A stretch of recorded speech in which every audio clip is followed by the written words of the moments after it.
Hey guys, and welcome back to the second chapter of Untethered Soul. My name is Andy, and the first thing that you're going to notice is that you hear me a lot better. And that's because I learned how to plug in my microphone.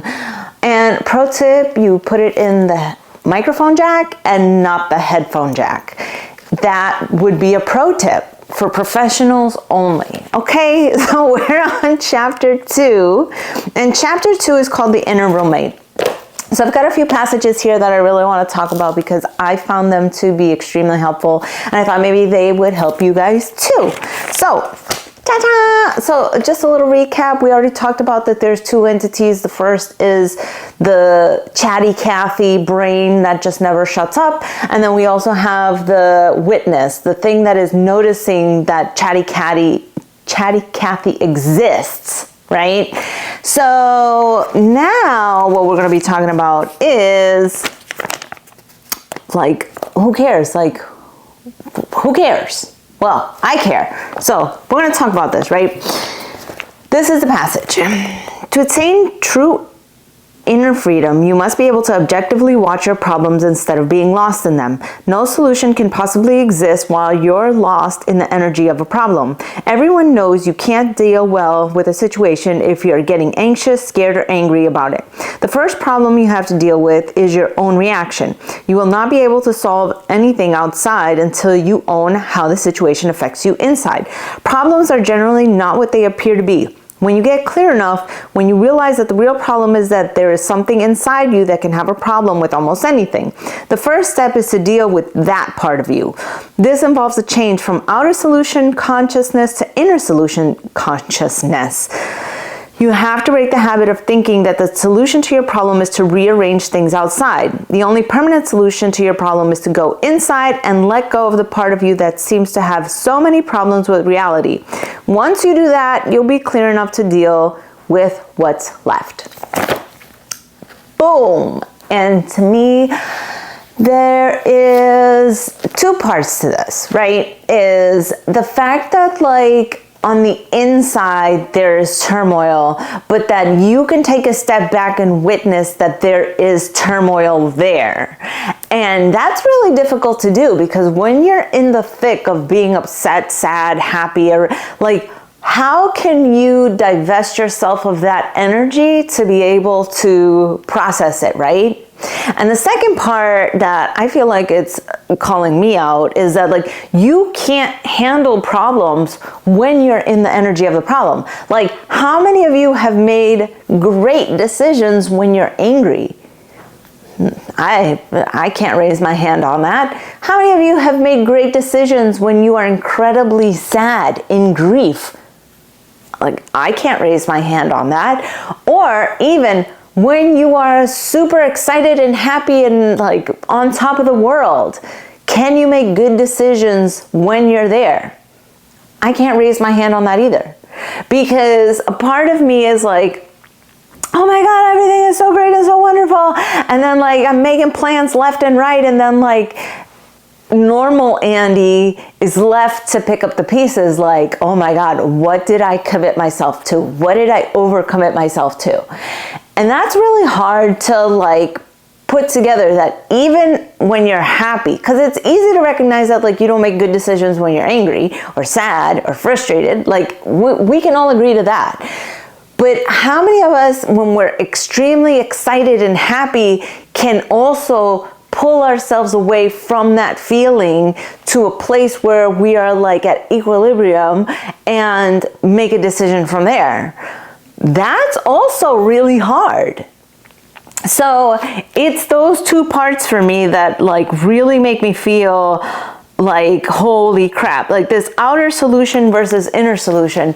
So the other thing is believing that like, and I just sort of figure it like this, that when I am upset, yes, I want to move the people around me, move the situation to one that I can deal with, like change everything in there that is affecting me.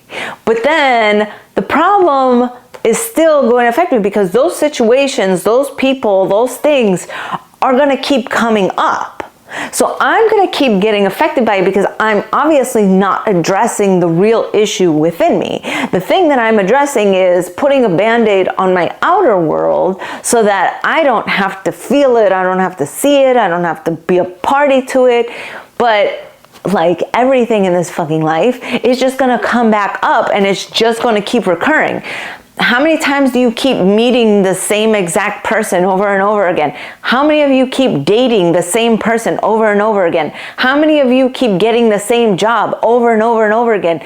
Like, the problem isn't the job, it's not the person, it's not the situation. It is the thing inside me that I refuse to address, so that now I notice when it keeps coming up, because it's going to touch that sore spot within me that is like, ew, I don't like that. Ew, I don't like that. Ew, I don't like that. And just by default, when that thing happens, immediately it's going to touch that part of me. Now, if I fix the part inside of me, right? If I get to that inner solution consciousness, and all of a sudden I meet with the same person that I've always dated, if I meet with the same situation again, if I meet with the same instance again, it doesn't hurt me and I can just move to the next thing. So yeah, I can try to control and manipulate the outside world, but that like raw nerve, that wound, no matter what, it will be touched by something and I will recoil in pain. And that we're going to get more into that later on. But that passage to me was like,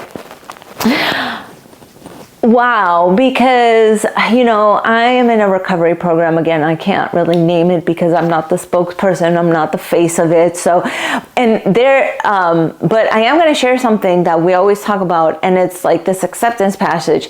And acceptance is the answer to all my prayers. Whenever I am angry, frustrated, or something with the world, it's not the outer world that needs to change, it's something within me. I need to understand that everything, every place, every situation is exactly as it should be in this world, and that I am the one that have to change my attitudes, the way I think, the way I feel about it. And so like, that's just paraphrasing what the prayer says or the passage says. But underlying that is that if I ignore everything out there, that thing is always just going to present itself, because that wound is always going to be there. So if I can change my attitude, the way that I feel, the way that I see things, if I can process that information, it doesn't matter how many times that instance comes up, because it's not going to hurt me anymore. So it's the solution of either I fix the things on the outside or I fix the things on the inside.